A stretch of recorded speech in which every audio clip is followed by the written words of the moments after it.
Democrats take Georgia's Senate seats and with it, unified control of the American government. Republicans focus on a last-gasp effort to stave off certified Electoral College results, and the media lie about a police shooting. Again, I'm Ben Shapiro. This is The Ben Shapiro Show.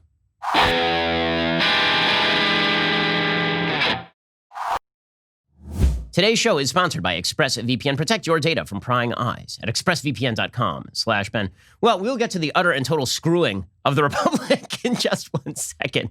First, let me tell you that if it feels like the walls are closing in, if it feels like perhaps now might be an excellent time to diversify out of the stock market, considering the tax increases and regulatory increases that are in store, considering what is about to besiege the Republic, well, you might want to diversify just a little bit into precious metals, and this is where my friends over at Birch Gold come in. With the Democrats now controlling the House and the Senate and the presidency, well, you can expect that the dollar is going to be devalued. You can expect that we're going to get increased taxes. You can expect a slower than expected recovery. It's going to be good times all around, but at least you can hedge against all of those by buying into some precious metals right now. Birch Gold Group, it's the premier precious metals IRA company in America with an A+ Better Business Bureau rating, countless 5-star reviews, thousands of satisfied customers. Birch Gold can help you move an eligible IRA or 401k into an IRA backed by gold and silver. There's a tidal wave of inflation coming. Get ready. Gold would be your hedge. Text Ben to 474747 for your free information kit on precious metals IRA, or speak with a Birch Gold representative today. Time is running out. You can protect your savings right now. Text Ben to 474747. So, yep, things suck all the way around. So, Republicans had two extraordinarily winnable races in Georgia last night. They proceeded to apparently lose both. So, Raphael Warnock, who is a Marxist radical, who hates the American founding, believes that America is inherently racist, who has praised Fidel Castro, Jeremiah Wright, and Louis Farrakhan in no particular order, is going to take a seat in the United States Senate. He actually was the candidate who performed the best in Georgia last night. Meanwhile, on the other side, John Ossoff appears that he will beat David Perdue in that runoff race. Perdue had beat Ossoff by some 80,000 votes in the original November election, and now Ossoff appears to have outperformed Perdue. It's within margin of error, which means that there will be a recount, but again, the margin of loss for Perdue looks to be in the tens of thousands of votes. It is not in the hundreds of votes, so it is highly unlikely that that race shifts in the direction of the Republicans. So let's start with what this means. Before we get to the analysis of why this happened in the first place, and I think we all have some indicators as to why this happened in the first place. The stats on this are pretty good. Let's talk about what this means for the Republic. So obviously, Joe Biden now has unified control of the government. Joe Biden will be inaugurated on January 20th. And the Senate Democrats, led by Chuck Schumer, will be in charge of the Senate. And Nancy Pelosi will be the Speaker of the House. And the Democrats will have the power to do pretty much anything they want. Now, there are some pretty significant limits on that power, as I'll explain in just a moment. But this was the whole pitch, guys. This is why Georgia mattered.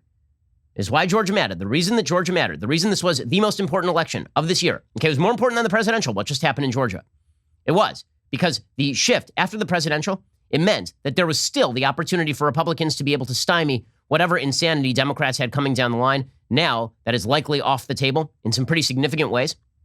And the election last night was extremely important, not just because of what is happening right now, but also because of what's going down in the future. If you look at the status of the 2022 races, for example, if you look forward a couple of years, what you will see is that the Republicans are in quite a bit of trouble in the near future. The 2022 Senate map, for example, shows the Democrats will be in defense in Georgia, Arizona, Nevada, and New Hampshire. Biden won New Hampshire, he won Nevada, he won Arizona, and he won Georgia. Okay, so they're only on defense in states that Biden won. Okay, and that are newly moving toward the purple/blue, right? Particularly Georgia and Arizona are the shockers there. Republicans will be on defense in the Senate in 2022 in Pennsylvania, Wisconsin, North Carolina, Florida, and Iowa. Okay, that means at least 3 of those seats are in serious danger, right? Pennsylvania is increasingly a blue state. Wisconsin is increasingly a blue state. North Carolina is sort of in the middle. Florida has moved red. Iowa has moved red. Okay, that means that there is a significant likelihood that Democrats actually pick up Senate seats in 2022, barring some sort of cataclysmic circumstance. That's why this mattered so awful much. Okay, typically, one-party control of the entire American government does not last for very long. In fact, the last 3 times that it has happened for Democrats, within 2 years, one-party control has faded away. It has dissipated. And it's very likely that that could happen, for example, in the House of Representatives as opposed to the Senate. So in 2 years, Republicans could have a real good year in the House. That are only, I believe, 9 seats short of a House majority right now in the House of Representatives. So it's quite possible that Republicans take back the House in a couple of years, but we are in for a couple of years of serious hurt. That was the pitch, okay? The original pitch here should have been in Georgia. If you want to stop Joe Biden, if you want Joe Biden not to have unified control of the government, you need to elect Republicans in these races. The problem is, and there are some problems here, that a lot of Republicans still think that Donald Trump is going to be president on January 21st. And so it made it very difficult for Perdue or Loeffler to even make the argument they needed to make. They're sort of half making it, but they were afraid of ticking off a lot of their own base members who had been told falsely that Trump is still going to be president January 21st. He is not. There is no pathway for him. As we've discussed, there's no legal pathway for him. And what happens today in the Senate is for show. It is not a real legal pathway for him. Okay, so Loeffler and Perdue should have been campaigning on, you want to stop Joe Biden from utterly controlling the American government, you need to elect us. They couldn't. That was taken off the table. Okay, so what does that mean? It now means that the Democrats are going to control all three branches of government, and the gridlock will be broken. Joe Biden was saying this himself. Here was Joe Biden before the election saying that if you elect Warnock and if you elect Ossoff, either if you elect both of them, then we can end this gridlock and we can move forward with my progressive agenda. He is pledging that he's going to be the most progressive president since FDR. So good luck with that. The power is literally in your hands. By electing John and the Reverend, you can break the gridlock that has gripped Washington and this nation. With their votes in the Senate, we'll be able to make the progress we need to make on jobs, on health care, on justice, on the environment, on so many important things. Okay, so this was the pitch, right? And the counter pitch was, you got to stop that guy from doing all of this. The problem was Trump kept arguing that he was going to be able to change the results of the certified Electoral College votes. And thus, many Republicans stayed home. I mean, the data that we have show that the people who were least likely to show up in this Georgia runoff elections, in these runoff elections, the people least likely to show up were people who are in rural red counties, right? Exactly the area where Trump usually shows the strongest. Because Trump both was not on the ballot for the Republicans, and he was also telling people that if you don't show up, I'll still probably be president on January 21st, so it really is not that big of a deal. He went down there and he campaigned, and good for him. He should have campaigned. But the problem was he was also running ads in the last week of the election, saying things like, the election in Georgia was so screwed, you can't trust Kemp, you can't trust Raffensperger, you can't trust any of the Republicans in the state legislature, and a lot of Republicans just stayed home. The Republicans actually did better in the suburbs in this particular election than they did back in November, but it didn't matter because a lot of rural white Republicans did not show up. All the Democrats showed up. The Democratic turnout rates were over 90% of what they were in November, which is unheard of for a special election. The Republican turnout rates were closer to 87 or 88%. That was the entire difference in these votes. Okay, so the campaign should have been stop Joe Biden, and it wasn't stop Joe Biden. Okay, so what does that actually mean for the future of the country? What does that actually, what comes next? We'll get to that in just 1 second. First, let's talk about the fact that right now there are a lot of people coming to your door, and you want to know who those people are, right? For both safety and security reasons, and also because it's just good to know what's happening on your property. And maybe you're at the office. Maybe you're on a business trip. You still want to know what is going on at your house. And that is why Ring is an excellent, excellent device. We've had Ring devices on our house for years. And as soon as we moved, my wife said, we need to get more Ring devices on the new house. That's literally the first thing that we did. That's why now is the perfect time to upgrade your doorstep with a Ring video doorbell. With Ring, you can see and speak to whoever is at the door from anywhere right on your phone. So you're never going to miss a visitor, whether it's your neighbor, your dinner, your groceries, or you can keep those packages and delivery safe. With motion detection, you'll get notified even if they don't ring the doorbell. If somebody stops by or something is going on, Ring lets you know. This is really useful for me because I have kids who are constantly running out the front door. And I can hear that little Ring device chime. And I now know that my kids are running out the front door and I can go and I can stop them. I love having the Ring video doorbell. I've actually added some Ring security cameras around the house as well. I got to keep track of the kids. Right now, get a special offer on the Ring Welcome Kit at ring.com/Ben. It comes with the Ring Video Doorbell 3 and the Chime Pro. It's the perfect way to upgrade your front door and start that Ring experience. Go to ring.com/Ben once more. That is ring.com/Ben. Okay, so what is going to happen next? So right now, basically the hopes of the Republic lie with Joe Manchin, the Democratic senator from West Virginia. The only reason that Joe Manchin is still in the Senate in West Virginia is because he is a very right-wing Democrat, meaning he has institutionally allied himself with left-wing members of the Republican caucus pretty often, people like Susan Collins and Lisa Murkowski. He also happens to be an institutionalist in the mold of John McCain, which means that he is anti-getting rid of the filibuster and he is anti-packing the court. Here is Joe Manchin not all that long ago saying that he is not going to stand in favor of killing the filibuster or expanding the Supreme Court. I commit to you tonight, and I commit to all of your viewers and everyone else that's watching. I want to lay those fears, I want to rest those fears for you right now, because when they talk about whether it be packing the courts or ending the filibuster, I will not vote to do that. I will not vote to pack the courts, I think, and I will not vote to end the filibuster.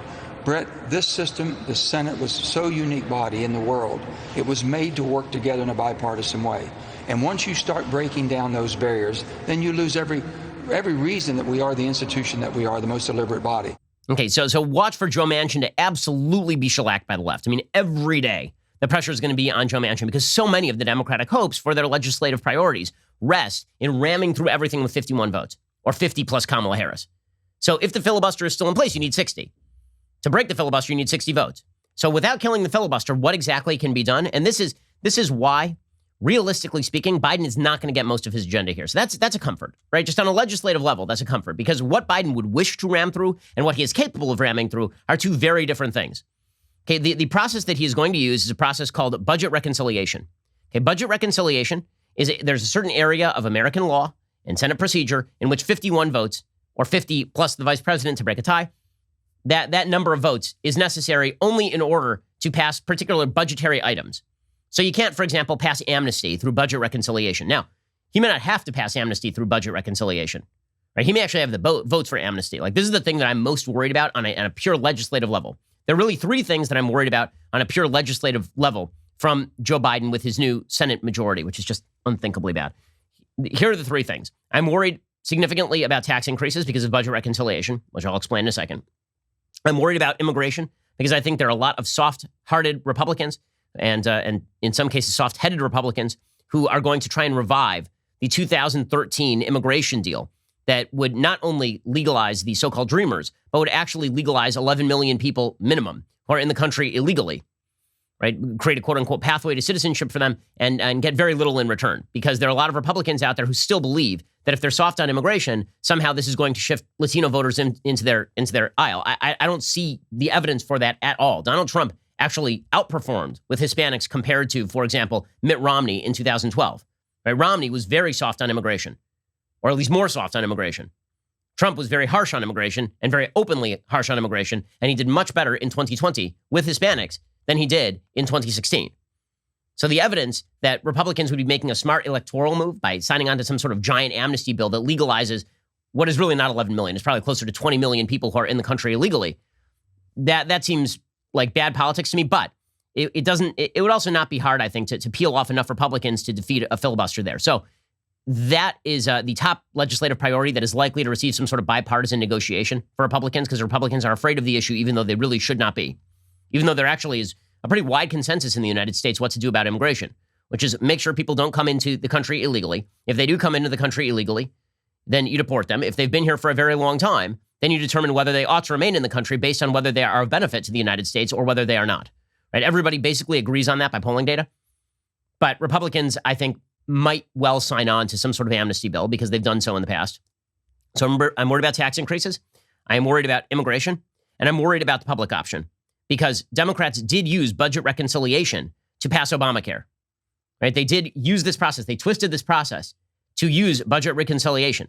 Okay, so what is budget reconciliation? And it's going to get a little abstruse here, but it's important.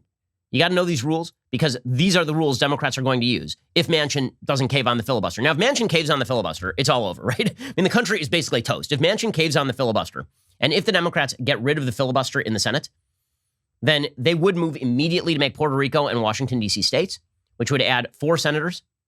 They would immediately move to pack certain federal courts. Right? They would be able to ram through with 51 votes extraordinarily radical legislation on everything from the so-called Green New Deal to the so-called Equality Act. But assuming that the filibuster holds, then what they're going to be able to do probably is amnesty, because, again, I'm not sure that filibuster will even hold for amnesty. I think they'll be able to do tax increases through budget reconciliation and probably the public option. Okay, so what is budget reconciliation? So Vox did a rundown of this, and this actually happens to be a fairly decent rundown, talking about what budget reconciliation is. They did this back in 2019. Reconciliation was designed to make sure the United States Senate could pass easily bills dealing with the federal budget, particularly if Congress wanted to reduce the deficit without the threat of a filibuster from the minority party. The process begins with a congressional resolution instructing committees in the House and Senate to draw up legislation that saves the federal government a set amount of money. So the special privileges under reconciliation come with conditions. Right? The goal here was to have the budget not be held up by filibuster every single time. And so there was a rule that was created that you could pass a budget with 51 votes, but certain conditions needed to be met. A bill passed under budget reconciliation is forbidden from increasing the federal deficit outside a 10-year window, so you have to wait for the CBO estimate. You remember that Republicans did this with the Trump tax cuts, right? They passed that through budget reconciliation, and then they waited for the CBO to say that it wasn't going to raise the deficit outside a 10-year window. There is also something known as the Byrd Rule. The rule came about in the 1980s after West Virginia Senator Robert Byrd grew frustrated with budget reconciliation because his colleagues were using it to advance all sorts of stuff, not just stuff related to spending and revenue. So there's a new standard for what can be included in a reconciliation bill. This has been enshrined in federal law. So it has to check all of these boxes in order for you to be able to pass it with 50 votes plus Kamala Harris breaking the tie. Every time I say that, it just makes me want to spin my head around like the lady from The Exorcist and vomit everywhere. Just cover the entire studio in vomit. Kamala Harris breaking ties in the Senate. Unbelievable. Un-effing believable. Okay, so here is, sorry, sound engineers. Here is the Byrd Rule. Okay, these are the tests for the Byrd Rule. 1, the provision must change federal spending or revenue. Okay, so it can't just be on an unrelated topic like the Equality Act, which is about regulating transgender bathrooms and such. 2, if the bill does not meet the budget resolution's instructions to reduce the federal deficit, any provision that results in either increased spending or decreased revenue is removed until it does meet those targets. So any budget that is passed under this is supposed to be revenue neutral. Right? This is why you remember that they totally gamed the system on this with Obamacare. So they came up with these bullcrap explanations of how Obamacare was going to be revenue neutral, even though it actually costs the country over the years hundreds of billions of dollars minimum. 3, the provision must only affect policies that fall under the jurisdiction of the specific committees that were instructed in the budget resolution. 4, the provision's effect on spending or revenue must be more than incidental to its policy impact. So in other words, you can't say, yeah, we did a bill on transgender bathrooms, and that has a budget impact. No, it's got to be like the primary focus of the bill. It has to be very, very central to the bill. 5, the provision cannot increase the federal deficit at some point in the future beyond the typical 10-year budget window that is used to evaluate legislation. And 6, the provision cannot be used to change Social Security, right? That was enshrined to make sure that Republicans didn't use budget reconciliation in order to shore up Social Security. So for healthcare bills, number 4 is the real problem because, again, the healthcare bill could be argued to really not be about the budget at all. Now, Democrats have usually gone to the rule makers in the House, the Senate parliamentarian, and said, okay, well, you know what? It actually isn't incidental, and then rammed things through. It does create a problem for things like Medicare for all, for example. It could be a problem for the public option that Joe Biden is attempting to push. It could also not be a problem for that. So budget reconciliation is the way that Senate Democrats are going to get things done. That is going to take off the table things like the Green New Deal that radically raise the debt. Radically raise it. It's going to take off the table things like the Equality Act, thank God, because the Equality Act is really dangerous. By the way, again, Joe Biden, when it comes to immigration reform, my concern is that Republicans are going to cave on immigration reform. I mean, Biden has said over and over and over again he wants comprehensive immigration reform. Here he was during the campaign saying that. And on day one, I'm sending, no matter what the state of this is, to the United States Congress a bill to provide for a path to citizenship for 11 million undocumented people, number one, in the United States. Number 2, every DACA student will be able to stay. It's a gigantic objective of mine to see to it that we have an immigration system that's consistent with our values and who we say we are. Okay, so he really wants to push that, right? And we'll see if Republicans cave on it. This is where the Republican base is going to need to stand up on its hind legs and say no to its own senators if those senators try and ram through some sort of crappy amnesty bill. Okay, we're going to get to more of this in just 1 second. Then we'll talk about the real damage that a Biden administration is going to do, because it really is not going to be mainly in the land of legislation, though, of course, it will be in the land of legislation as well. First, let's talk about your sleep quality. So, I didn't sleep well last night. How'd you do? But here's the thing. Tonight, I will be very tired because I really slept poorly last night. And I will be so relieved to be on my Helix Sleep mattress because that mattress was made just for me. Helix Sleep has a quiz. It takes just 2 minutes to complete. It matches your body type and sleep preferences to the perfect mattress for you. Why would you buy a mattress made for someone else? With Helix, you're getting a mattress that you know will be perfect for the way you sleep. Everybody's unique. Helix knows that. So they have several different mattress models to choose from. They've got soft, medium, firm mattresses great for cooling you down if you sleep hot, even a Helix Plus mattress for plus size folks. It's been awesome getting unboxing videos from so many of you who found the Helix Sleep mattress of your dreams. The mattress is fantastic. My wife and I took the 2-minute sleep quiz. We've got a mattress made just for us. And the thing is it's like sleeping on a cloud. It's great. Just go to helixsleep.com/Ben. Take that 2-minute sleep quiz. They will match you to a customized mattress that'll give you the best sleep of your life. They've got a 10-year warranty. You get to try it out for 100 nights risk-free. They'll even pick it up for you if you don't love it, but you absolutely will. Helix is offering up to $200 off all mattress orders and 2 free pillows for our listeners at helixsleep.com/Ben. Again, that's helixsleep.com/Ben. Okay, so the main threat of the Biden administration is going to be, as I say, through tax increases. It's going to be through maybe using budget reconciliation in order to ram through a public option. A public option would be a disaster, by the way.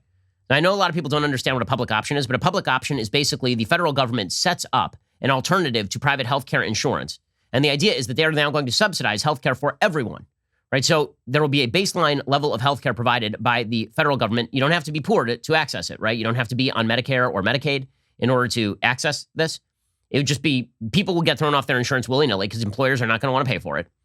Doctors are going to be forced to take it by the federal government because that's the only way to make a public option work. If doctors say, I'm not taking your crappy reimbursement rates, and hospitals say, we're not going to take your reimbursement rates, then you're either going to have to prosecute them or you're going to have to tie a public option to Medicare and Medicaid, which would bankrupt hospitals and doctors. Then you subsidize these programs up the wazoo. You force all of the ancillary charges onto the private companies and you bankrupt the private companies. There's a reason that every Democrat who talks about the public option talks about it knowing that the eventual goal is the destruction of the private health insurance industry, right? Which is where you're getting your good health care right now. The vast majority of Americans are getting their health care there. And as Heritage points out, you first create the illusion the government plan is less expensive by shifting all the costs to doctors, hospitals, and other providers. And then you keep doctors and other providers from rejecting low government payment rates by coercing them into joining the new government healthcare plan. And then you make the private alternatives unaffordable, and then you bankrupt them. Right? That is the goal of the public option. Joe Biden is likely to push that extremely hard. We'll see if they can push that through via the budget reconciliation process. That depends now on the Senate parliamentarian. Before, it would have been a foregone conclusion that would not go anywhere because Republicans would have maintained control of the Senate, but they didn't. So now we're going to have to rely on the niceties of the Senate parliamentarian and Joe Manchin, right? That's what we're going to have to rely upon. And we'll see how well that goes. I think that I have doubts as to how well that is going to go. But let's be real about this. The real problem with Democrats having unified control of the government is going to be everything else. It's going to be everything else. It's going to be executive action. So the Senate was not an obstacle to executive action in the first place. But having senators who are capable of stopping broad-scale legislation on a simple majority basis would have stymied a lot of the executive action that Joe Biden wanted to push, at least on a rhetorical level. Most of what Joe Biden is going to do is going to be on an executive basis. It's going to be extraordinarily dangerous. What we're going to watch is going to be an exacerbation of the culture wars. This is what's tearing apart the country right now. This is what folks need to understand. What folks really need to understand is that what we have been watching over the past several years is not really argument over legislation. I know you watch shows like this one, you listen to shows like this one. We talk politics all day, right? We talk about the legislation that's going through Congress. We talk about presidential action. The reality is that, yes, politics is downstream of culture, meaning that the vast majority of people vote based on their feelings about politics without actually knowing anything, right? Polls show this over and over and over again. It's what happened in Georgia last night. People didn't know anything about Raphael Warnock, and so they voted for Raphael Warnock. The only impression they had of Kelly Loeffler is that Kelly Loeffler was a rich lady who was out of touch with the people. And that was because culture is downstream, politics is downstream from culture. People had perceptions, widespread perceptions about wealth in America that are not true, and systemic American racism that are not true. And so they voted in line with those cultural preconditioning sentiments created by an overtly partisan media and a Hollywood structure and a narrative structure that's been created by nearly every institution around you. Right? That's how politics is downstream from culture. But politics is also part of the culture. And what that means is that when you have the federal government of the United States constantly in every area pressing forward the wild left woke social agenda, it means that your personal daily life is going to be impacted by this. So let's talk about that for a second. Let's talk about the culture war. Okay, let's talk, because that's really why Trump was made president in the first place in 2016. It wasn't because Trump said anything about legislation. Nobody knew why the hell, what Trump even thought about legislation. Moving up to the 2016 election, I had no idea whether he was going to raise taxes or lower them. I had no idea whether he was going to try to defund Planned Parenthood or refund Planned Parenthood. Like, he had said all of these things. It wasn't about that. It was that Trump understood on a gut level the frustration of many Americans with the culture war. Those culture wars are going to be exacerbated right now. I think what we are going to see right now is Democrats' overreach, not just in terms of legislation, right? Here's the thing. If Democrats overreach in terms of legislation, then the American system is self-correcting. Barack Obama overreached in terms of legislation in his first couple of years with Obamacare and with the giant stimulus bills and with cash for clunkers and with all this other nonsense. And within 2 years, the Republicans had swept back into power in the House. So if the Democrats overreach in terms of legislation, then there will be a blowback to that, politically speaking. And again, because the filibuster exists, you can't really overreach in terms of legislation as much as Democrats would love to, right? That's not going to happen. Where they really can overreach and where it has long-lasting impact, even if there is blowback, is they can overreach in terms of the culture that they push. They can continue to overreach along the lines of the cancel culture. And when you have the president of the United States, who will be Joe Biden come the end of January, when you have him continuing to push the Obama line with the full compliance of the Senate and the full compliance of the House and the full compliance of the big tech companies who are now deeply afraid of a bipartisan attempt to shut down big tech, who are now scared crapless of Joe Biden. When you have if there had been a Republican Senate and Mitch McConnell was in charge, the big tech companies at least would feel fear from Mitch McConnell. Right now, they don't feel fear from Mitch McConnell. They fear Elizabeth Warren and Joe Biden. What does that mean for what you get to post on social media and what you get to see on social media? If you're worried about big tech predations right now, what do you think when all the members of the big tech upper echelon are in constant cahoots with people who have unified control of American government? How do you think that's going to go? Right? If you're talking about legislation that could get passed, a bipartisan attempt to crack down on big tech in a way that does not benefit conservatives is highly likely at this point. It's going to impact how you speak to your friends and your family. And Barack Obama, the real damage that Barack Obama did as president of the United States was not the legislative damage. Obamacare sucked. The tax increases sucked. The sequestration effect of slashing the military was terrible. All that is reversible. What he did to the culture is the long-lasting impact of Barack Obama, and it's going to exacerbate. It's going to get a lot worse under Joe Biden. With the echo chamber of the media behind him, with the echo chamber of a Democratic Senate behind him, with the echo chamber of a Democratic House behind him. Right? That's the stuff that is truly dangerous. We'll get to that in just 1 second. First, let's talk about the fact that there are awkward things in life to talk about. Unified democratic control of government, erectile dysfunction. There are many things that are awkward in life. But one of those things could be solved right now. All you would have to do is head on over to Roman. With Roman, you can get a free online evaluation and ongoing care for ED, all from the comfort and privacy of your home. A healthcare professional will work with you to find the best treatment plan. If medication is appropriate, Roman will ship you real medicine with free 2-day shipping. The whole process is straightforward, simple, and discreet. Getting started is really easy. Just go to GetRoman.com/Ben, complete an online visit.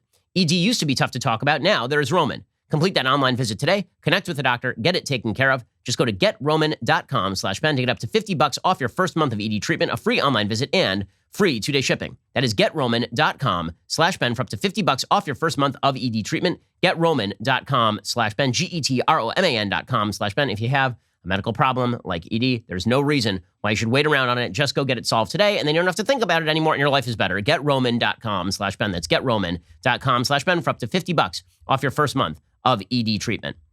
Okay, so as I say, it's the culture war where all this stuff is going to happen. Remember, Joe Biden it's foreign policy and the culture war and executive orders where most of this stuff is going to happen. But the culture war is what impacts you personally. On foreign policy, we already know what he's going to do. He's going to try and re-enter the Iran deal and try to wreck all of these peace deals in the Middle East. In fact, over the last 48 hours, Biden says that he plans to name a bunch of former Obama administration officials to senior jobs at the State Department and NSC, the National Security Council, in the coming days, according to the Washington Post. He's going to nominate Wendy Sherman, the chief U.S. negotiator of the garbage Iran nuclear deal, and former number 3 at the State Department. So that's going to be horrible, right? He's going to bring back in the old team. We knew all that. We also knew that he was going to redo things like the education agenda of Betsy DeVos, right? He's going to reinstate a push for critical race theory in public schools. He is going to reinstate the awful, awful Title IX standards that suggested kangaroo courts for people who are accused of any sort of sexual misconduct on college campuses. Right? Betsy DeVos actually wrote a farewell letter to Congress in which she urged Congress to keep supporting school choice and to resist efforts by the incoming Biden administration to make college free for some students, cancel some student debt. Biden is being encouraged to do that through unilateral action. So that could happen. But again, the real impact here is going to be the cultural push.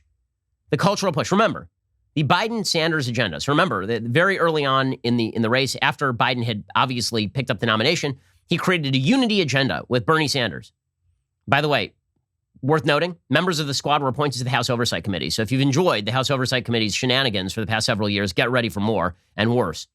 Okay, but in that agenda, in that Biden-Sanders agenda, appeared the following sentences, which are going to be the guiding philosophy when it comes to race and presumably all other quote-unquote anti-discrimination in American life. Quote, we need proactive anti-discrimination detection and enforcement. On day one, we are committed to taking anti-racist actions for equity across our institutions, including in the areas of education, climate change, criminal justice, immigration, and healthcare, among others. So what does that mean? That means that they are looking for equal outcome among all racial groups and all subgroups in the United States. The coalition of the victimized is going to be ascendant again under Joe Biden. And if you stand in their way, they're going to call you racist, sexist, bigoted, homophobic jerks. He's going to use the power of the federal government, unchecked by Congress, to ram through investigations, tax investigations of churches that do not comply with Joe Biden's perceptions of anti-discrimination law. Watch for it. Okay, this is my prediction. The IRS will be militarized on behalf of the woke social agenda. Tax plans are going to be increased across the nation. It's going to quash the economic recovery. Now, the good news for Joe Biden, because all the stars are aligned for that guy, apparently. The good news for Joe Biden is that because we are in the middle of a COVID pandemic, the economy is artificially depressed right now. That means that almost no matter what he does, the economy is still going to grow throughout 2021. So he can raise taxes to exorbitant levels. The economy will still probably grow. It'll just grow a lot slower than it would have under President Trump or under a Republican Congress stymieing those efforts. Remember, Joe Biden's tax plan would make the top income tax rate in states like New York and California 62%. 62%. Quashing industry, crushing investment. Okay, but because everybody's out of work right now because of COVID, and as the vaccines start to move through the American economy and people start to go back to work and start to participate in American life again, Biden is going to be able to live off of the fumes of the Trump economy, and thanks to the natural bounce that occurs after an artificial depression like we've experienced over the past year, he's going to be able to claim that his policies are actually not that bad. But I keep coming back to this point. The biggest problem that you're going to have is social. It's the problem in your life. It is the problem that you're going to be having in your life with your friends and family who are going to be declaring you even more so than this is not going to decelerate with Trump out of office. There are a lot of people out there who seem to be under the impression that with Trump out of office, their friends and neighbors are going to treat them well again. Wrong you are. Democrats have complete control of government. They're going to be using the control of the press and the control of government to pose their wokeism as the new normal. And if you stand in the way, your corporation will fire you. Your friends will disown you. Right? Social life is going to become more polarized, not less. Now, Trump at least provided a single point of solidarity for a lot of Republicans who wanted to unify in opposition to the woke cultural agenda. Now, how do they do it? I'm going to get to some solutions in a second to this because I don't think all hope is lost. In fact, I think that this might be the kick in the pants. I hope, the silver lining part of me hopes that this is the kick in the pants Republicans need to actually stop with the nonsense and do the hard, on-the-ground work of reconstructing a system in order to win broad victories. But here's where this is going. Okay, this is Alexis de Tocqueville writing in 1831 about what happens in democracies when cultural despotism occurs. He says, the master no longer says, you shall think as I do or you shall die. He says, you're free not to think as I do. Your life, your goods, everything remains to you. But from this day on, you are a stranger among us. You shall keep your privileges in the city, but they will become useless to you. For if you crave the vote of your fellow citizens, they will not grant it to you. If you demand only their esteem, they will still pretend to refuse it to you. You shall remain among men, but you shall lose your rights of humanity. When you approach those like you, they shall flee you as being impure, and those who believe in your innocence, even they shall abandon you, for one would flee them in their turn. Go in peace, I leave you your life, but I leave it to you worse than death, right? That is going to be the culture of the United States. That's going to be the culture of the United States under a unified, democratic-controlled government. So what can be done to fight this? What can be done to turn back this tidal wave that is coming for you and coming for your family and coming for your church? We'll talk about that in just 1 second, because I do think that there is hope. Maybe this is the kick in the pants conservatives need to get it together and start acting in solidarity, not with regard to particular legislation or particular politicians, but with regard to each other. It is more important that the social fabric that binds not just conservatives, but all Americans who believe in freedom of speech and freedom of association grow.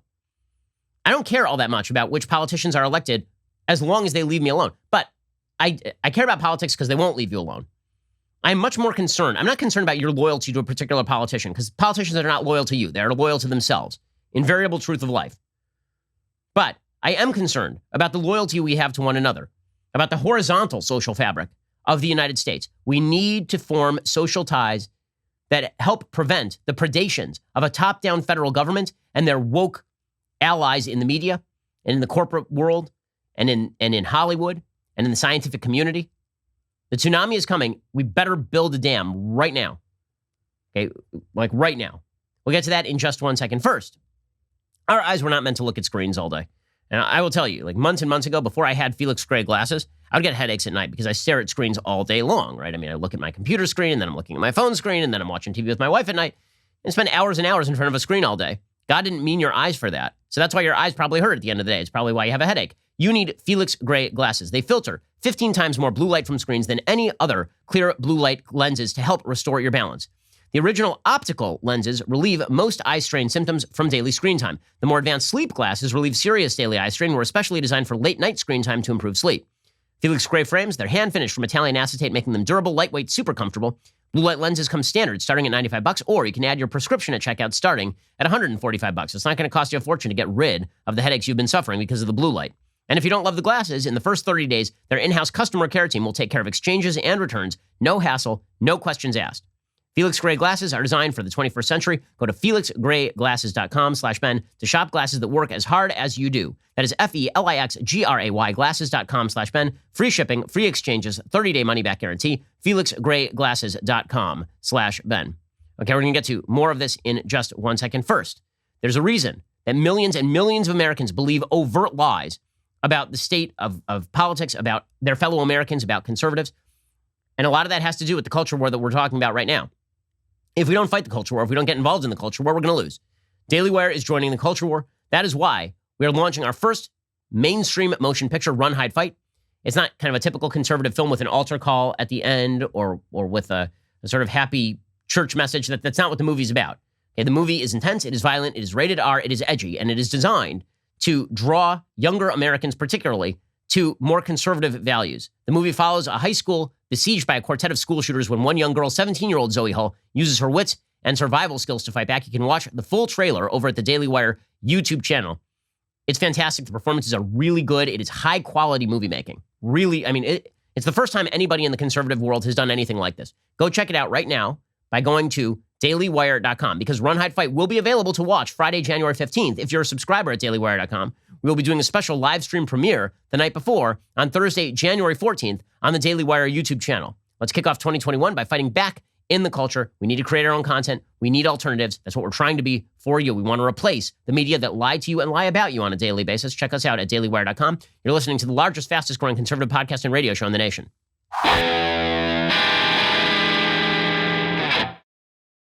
Okay, so when I say that we're going to have to fight back in the culture, I'm saying that because there are a lot of people who are putting a lot of stake in what happens in the Senate today, as though the Senate is going to challenge electoral votes, and then suddenly Trump is going to retain the presidency. That's not going to happen.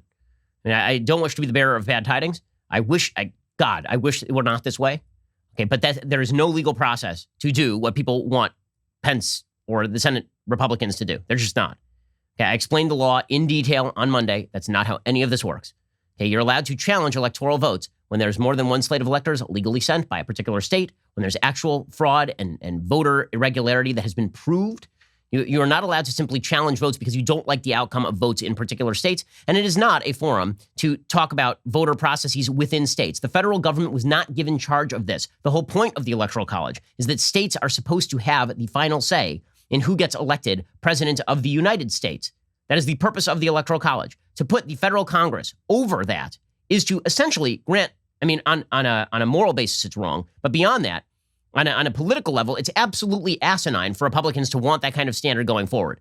If Republicans want the federal Congress or the national popular vote deciding this thing, Republicans have won one national popular vote in the presidential election since I was 4 years old. It was in 2004, and that was after 9/11, and after an election in which George W. Bush lost the popular vote by 500,000 in 2000. Okay, so the Electoral College, if you want Republicans to win in the future, you need to preserve the Electoral College. You don't want to destroy its legitimacy. You don't want to suggest that the federal Congress can simply throw out votes that you don't like. And you certainly don't want to suggest that the vice president has the unilateral power to simply disregard certified Electoral College votes. There's no precedent for this in the 12th Amendment. There is no legal basis for it. Even under the 12th Amendment, it just says that Pence can open the votes. It doesn't say that he gets to even count them. It says the votes shall be counted under the 12th Amendment. So people who are saying today that the Senate Republicans are going to change the outcome of the Josh Hawley knows they are not. He has admitted as much. Ted Cruz knows they are not. Everybody knows this. Okay, so all this is right now is just a show of upset over the election or a show of fealty to Trump, but it is not intended to actually change the outcome. Okay, that is the baseline truth. It is not going to change a thing. And that is not because of Republican cuckishness or because of Republican cowardice. It's because there is a system of laws and rules in this country.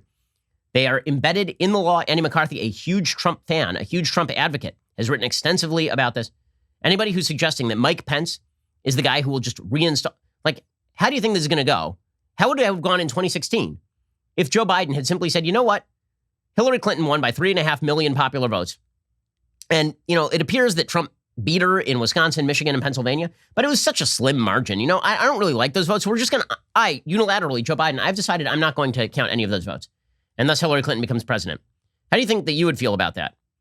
Okay, well, if you don't like that idea, then you probably shouldn't like the ideas that are now being proposed. President Trump is still tweeting out there things suggesting that Vice President Pence knows he can overturn the election. He put out a statement suggesting that he has several options under the Constitution. He can decertify the results. He cannot. This is not legal. He can send them back to the states for change and certification. He cannot. He can also decertify the illegal and corrupt results and send them to the House of Representatives for the one vote for one state tabulation. No, he cannot. He does not have that power under the Constitution of the United States. Okay, that's not what's going to happen today. Okay, so the Trumpian solution here is not the solution. And by the way, it is worthy of note that this entire last 2 months did have an impact in two extraordinarily close races in Georgia in probably turning those Democrat. Okay, there were several key mistakes that were made throughout the past 2 months on this particular issue and other related issues that probably destroyed the ability of Republicans to hold the Senate. And that is not an excuse for David Perdue, who's not a particularly wonderful candidate, or Kelly Loeffler, who's a very not wonderful candidate. But the reality is that in Georgia, in an off-year election, in a special election in which Republicans had every reason to go out and show up at the polls, and Democrats really did not have tremendous reason to show up at the polls. Democrats showed up at the polls more often than Republicans did, in broader numbers. And that is for several reasons. Here's the incentive structure. I promised I was going to analyze what actually happened in Georgia last night. So here's the actual analysis of what happened in Georgia last night. Republicans 1 month ago in the polls were up a little bit. By the time of the election, they were down a little bit. Okay, they were within margin of error, but it was close. Democrats had an advantage. Okay, then the Republicans passed in the House and in the Senate in late December a COVID relief package. And David Perdue began running ads on it. And Kelly Loeffler began running ads on it. And these ads were good ads because these ads were designed to show that Democrats had obstructed COVID relief in the middle of a pandemic for political purposes. Right? That was the ad. And then Donald Trump decided in a fit of pique that he was going to reject the COVID relief bill and call for a $2,000 check to be put out to everybody. Okay, which meant that now John Ossoff and Raphael Warnock could claim that the actual obstructionists were all of the Republicans who had just voted for a COVID relief bill that the Democrats had stymied for 6 months. And that it was the Democrats who were truly generous. I mean, Joe Biden, the day before the election, said, if you give me these senators, you will get a $2,000 check in the mail. You know who created the groundwork for that? That was Donald Trump, because Chuck Schumer embraced it, and so did Nancy Pelosi. And you can blame Perdue and Loeffler for not getting on board with the $2,000 check idea, but that wouldn't have even been out there because the bill was passed and done. Okay, so that was a mistake. Other mistakes that occurred.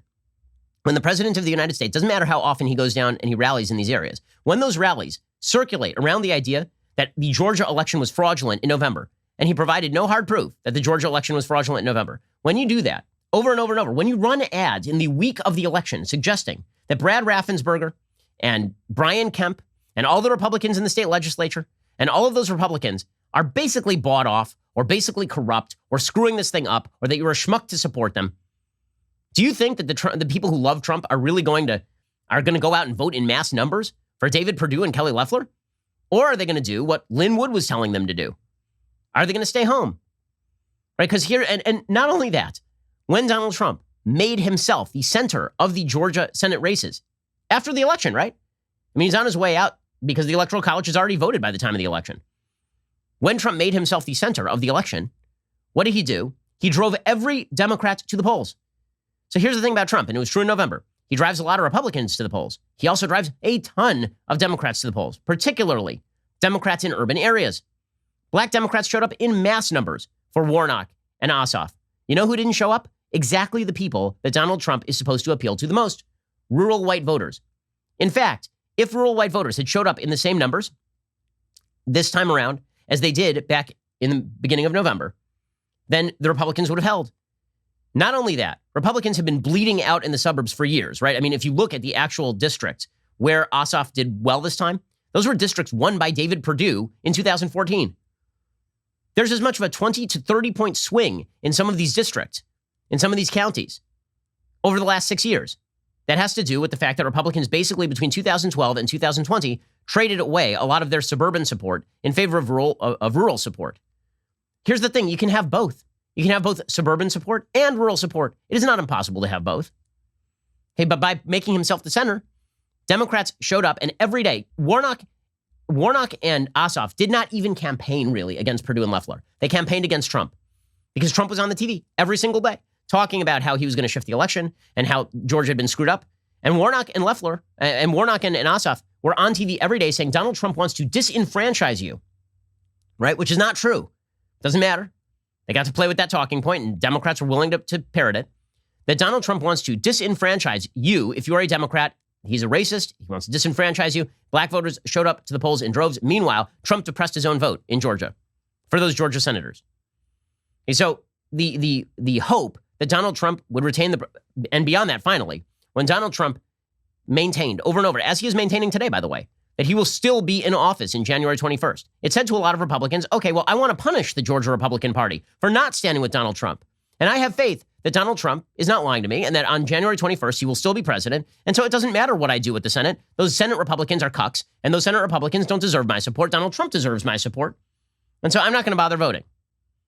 Now, that doesn't have to be a mass number of people. Here's the thing. In Georgia, the turnout for Republicans was still really, really high, right? I mean, it was still close to 90%. All it had to be was about 3 percentage points more. And the Republicans retained the Senate. Okay, so we're not talking about every Trump supporter in Georgia. We're not even talking about every Republican. We're not talking about even a large number of people. But the margins of these victories are extraordinarily small. Right? John Ossoff is up over David Perdue by something like 13,000 votes, 14,000 votes. Right? Warnock is going to beat Loeffler by maybe 40 or 50,000 votes. So what does this say? This says a few things. One, Republicans need to do the hard on-the-ground work that Democrats have been doing for years. They need to go precinct to precinct. They need to be registering voters. They need to be making sure that their voter networks are updated. They need to be doing the kind of robocalls that Democrats have been doing repeatedly. And yes, Republicans in state legislatures need to change the rules when it comes to voting. Early voting is a disaster area. It is morally wrong. Okay, early voting, en masse early voting is morally wrong.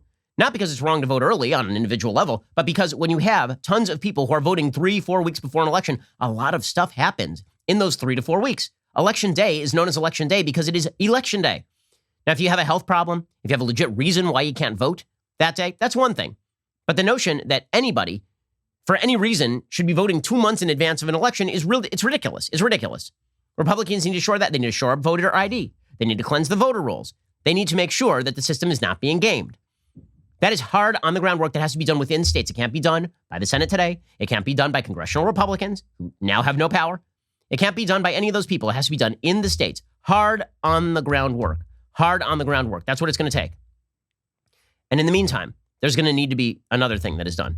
And that is we need a cultural solidarity movement between conservatives and classical liberals and people who still love basic freedoms in the United States. That's the biggest point. That's the biggest point. We are going to need a cultural solidarity movement. I want to talk about that for just 1 second. Okay, we are going to need a movement where people support one another, where when somebody gets fired, conservatives rehire the person, where when one person sounds off inside a company, 1,000 people sound off inside the company. Folks on the left are excellent at this sort of cultural solidarity. It's why you see folks unionizing over at Alphabet, the Google company. And I'm not calling for conservatives to unionize. I'm saying that conservatives need to say to their employers that if you start firing people based on their political point of view, we will all walk out. That we are not going to tolerate being forced to parrot the woke memery of our employers. That if we're in college and the college administrators decide to go after conservatives, or they decide to put in place bad administrative features, that we're going to go to the donors and we're going to remove our money from the system. Republicans need to get it together. Democrats have acted with solidarity, and they've used that solidarity to cram down their particular agenda. Conservatives need to build alternative sources of information. They need alternative sources of entertainment. They need to do what the left has been doing. Because the right believes in the power of markets, because the right believes in the power of individuals, we don't think institutionally. Okay, and that has its benefits and it has its drawbacks. Its benefit is that we do think individually, which is good. The drawback, however, is that because we think individually and not institutionally, we do not build institutions. Democrats build institutions. You want to know why America has moved consistently to the left since the 1960s? It's because one by one, the left, the radical left increasingly, has taken over nearly every institution in American life, forced it to the left, and forced everybody else to shut up. They've engaged in a renormalization effort that has succeeded. Here's the thing. Renormalization can be pursued in reverse. You can renormalize an organization by demonstrating intransigence when your rights are violated. You have to do it with your friends. You have to get together with other people. You have to make the connections, and you have to stand up as one. It's not enough to have one person stand up and get fired. It's not enough to have one person standing even a politician, even President Trump. It's not enough to have one person standing in the river of culture and holding up his hand and saying, no, we all have to do it together. We all have to do it together. And that's what we're going to be working on at Daily Wire. I think that's what we all have to work on as Americans, as conservatives, because a lot of these principles are not just conservative. They're just basic American principles. And that's what's going to be under assault. Your freedom of religion, your freedom of association, your freedom of speech. That's what's coming. Get ready. The battle is on. All right, we're going to be back here later today with an additional hour of the Ben Shapiro Show. In the meantime, go check out the Michael Knowles Show that is available right now. A little bit later today, we'll talk about the Jacob Blake case, where, again, the media just have done extraordinary disservice to the truth and to decency. We'll get to that a little bit later today, so stick around for that. Otherwise, we'll see you here tomorrow. I'm Ben Shapiro. This is The Ben Shapiro Show.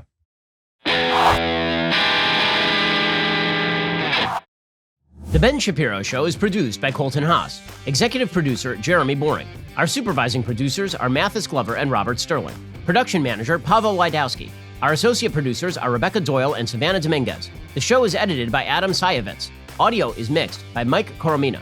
Hair and makeup is by Fabiola Cristina. Production assistant, Jessica Kranz. The Ben Shapiro Show is a Daily Wire production. Copyright 2021. Georgia determines control of the Senate. Republicans on Capitol Hill try to stop certification of the presidential vote. And a shocking new report says men in dresses still beat women at sports. Check it out on The Michael Knowles Show.